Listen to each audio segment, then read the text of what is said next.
Hey everybody, it's Yoli Medina, and I'm gonna talk about the Kohberger case. Bryan Kohberger is somebody who was charged with unaliving 4 students who attended the University of Idaho, and the 4 students were staying at a home near the University of Idaho, and it was Maddie Mogan, Xana Kernodle, Kaylee Gonsalves, and Ethan Chapin. And so Bryan Kohberger is going to be tried for this case in August. And just recently, I've been noticing, or I've been hearing mainstream media talk about Bryan Kohberger and comparing him to Ted Bundy. And being an avid reader of true crime and reading a lot of books on Ted Bundy, including the one by Anne Rule, The Stranger Beside Me. And I have a whole bunch of true crime books that I've read, a lot on Ted Bundy. So when I hear mainstream media saying that Bryan Kohberger dressed like Ted Bundy in the photographs that were leaked to Dateline, photographs that were on his phone, selfies, I have to say something because it's not true. Ted Bundy, of course, he was prolific in the 70s, and he dressed, with 70s clothes. And just to give you an example, well, there's an example on the thumbnail, but to give you an example, let me just share the screen here. If you do a search for Ted Bundy, he represented himself and he wore a suit. He generally, most of the times, I've seen him in turtlenecks. And let's see, he also wore suspenders. There he is with red suspenders. And let's see if I can find one with a turtleneck.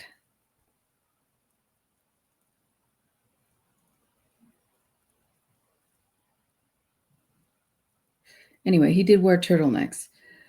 And let's see, he also was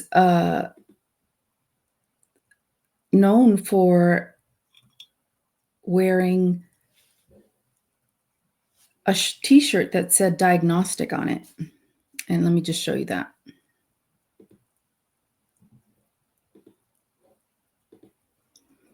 That was a t-shirt that he was wearing, I believe, when he got arrested.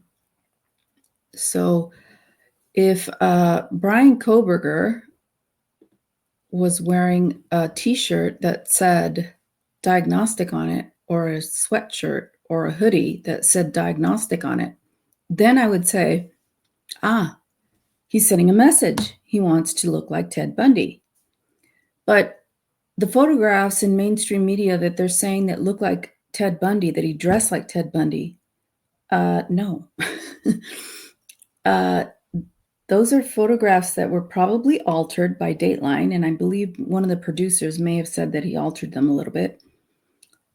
And there are photographs of him in a black hoodie, and I believe it was a Washington State University black hoodie. And while people may think he looks creepy in those photographs, I don't know. He's just in a hoodie, black hoodie. Ted Bundy did not wear black hoodies.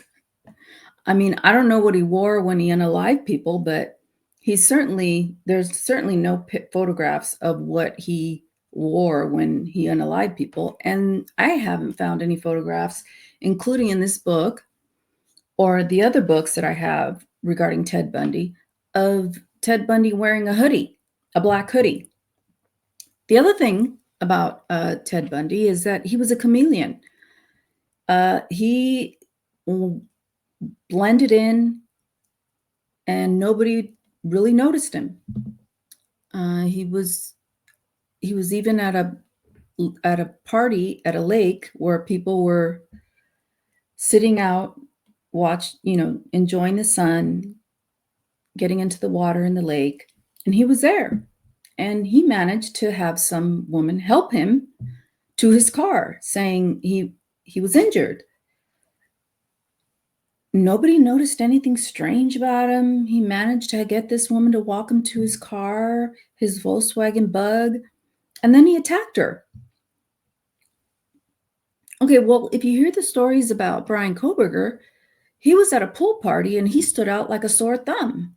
I mean, everybody's like, well, he's kind of weird, and he started talking to girls, and people noticed him, allegedly.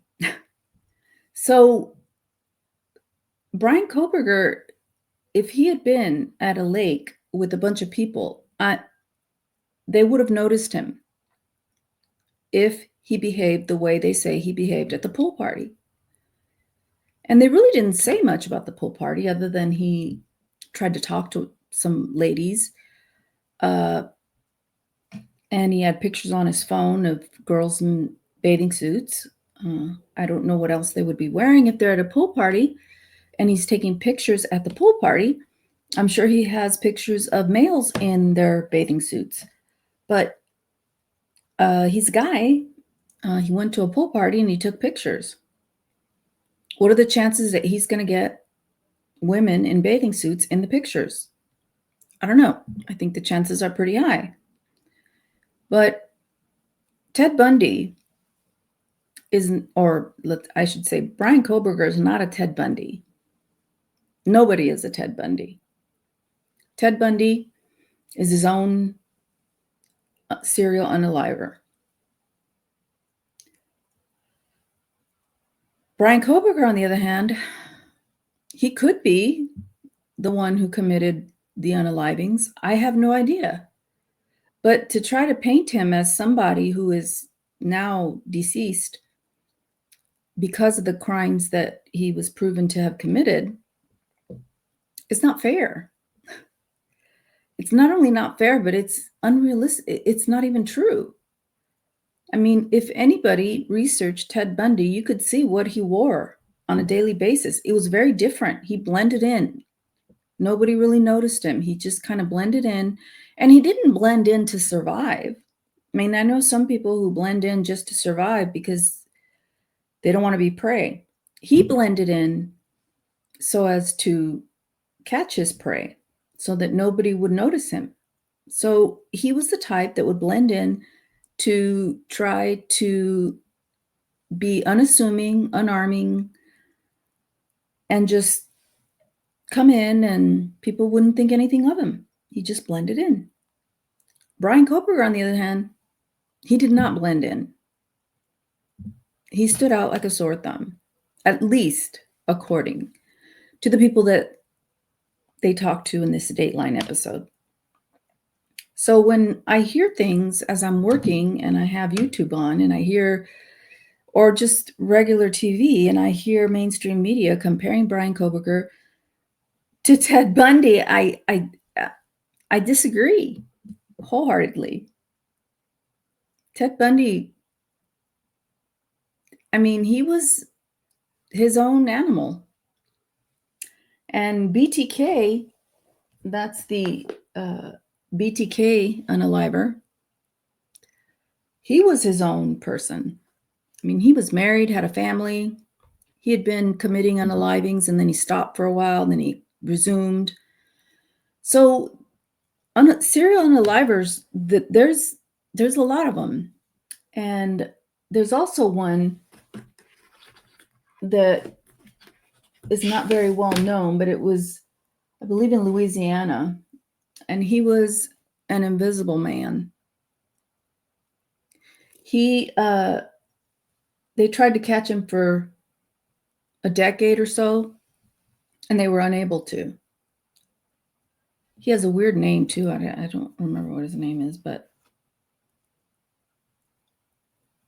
yeah, this was in Louisiana, an invisible man. So if Bryan really was the unaliver, and a serial unaliver at that, you would think that he would be suspected in many other unalivings. Now, I know there was the Diane Smithers where I don't know if he was suspected of that case, but it was in Pennsylvania. The woman was unalived. I don't know the details, but for some reason, they called his parents to the grand jury for that case, and nobody was indicted. So, once again, I don't know. But yeah, Bryan Kohberger was not a Ted Bundy. No. Bryan Kohberger was not like BTK. Now, before the internet, I used to, and before podcasts or, documentaries that were on ID Discovery, I used to buy books, and I have a whole bunch of books on true crime, a whole bunch of books on Ted Bundy, a whole bunch of books on women who snapped and unalived their husbands, and men who snapped and unalived their wives, and a whole bunch of stuff. Yes, I have Googled Ted Bundy, and yes, I have Googled a bunch of people, a bunch of criminals. If somebody gets unalived next door to my house, I'll be in trouble if they look at my search, what I've searched. So anyway, I just think it's it's it's unreal.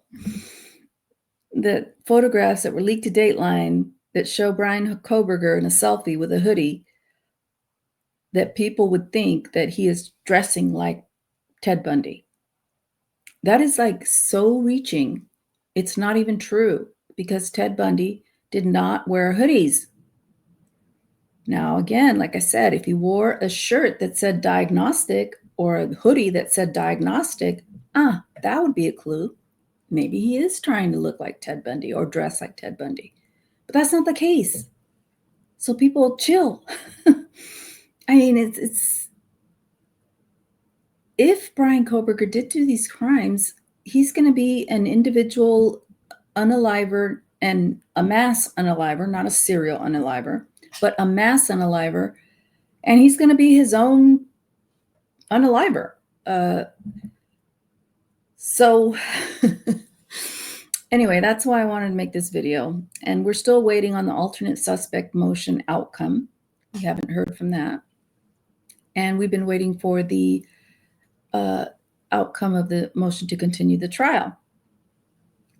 Now it's been about a week. Normally, Judge Hippler puts out his rulings quickly. This has been quite a bit of time. So I don't know what's going to happen, but I'm sure I'll see you guys on the next one when I talk about the motions and the outcome of those two motions. So anyway, I'll talk to you guys later. Let me know what you think.